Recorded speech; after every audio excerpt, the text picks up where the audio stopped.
Hi mommies! Welcome back to Mom's World with Kath.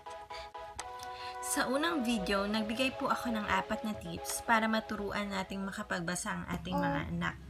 Sa mga hindi pa po nakakapanood, ilalagay ko po yung link sa description box.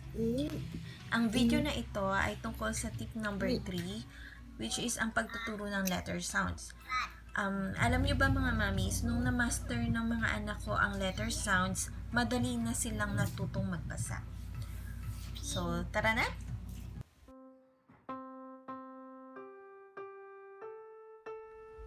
This is letter A.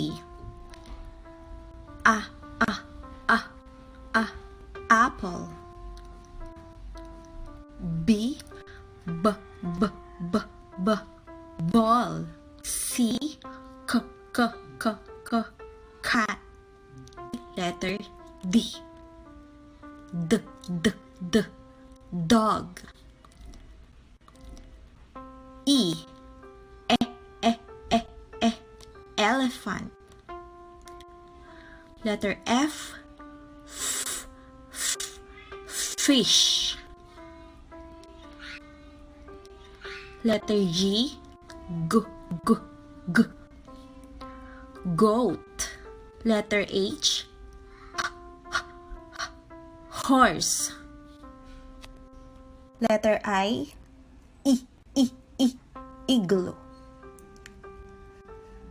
Letter J. Jacket. Letter K. Kite. Letter L.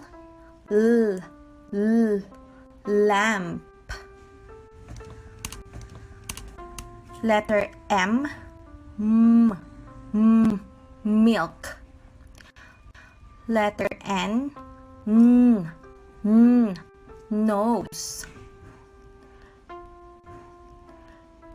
Letter O. Octopus. P. Pencil. Letter Q. Queen. Letter R. Rainbow. Letter S. Star.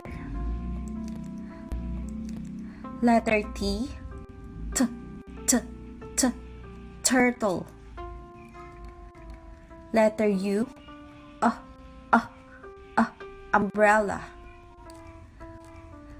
Letter V. Van. Letter W. Wallet.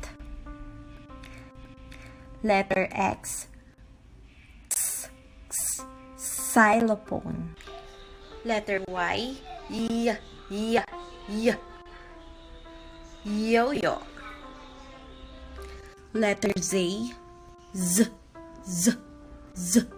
Zebra.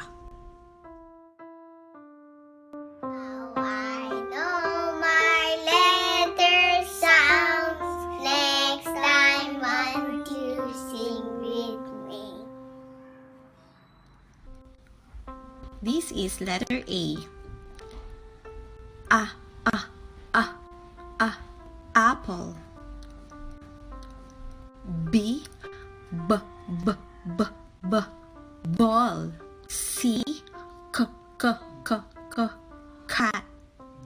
Letter D. Dog. E. Elephant. Letter F. Fish. Letter G.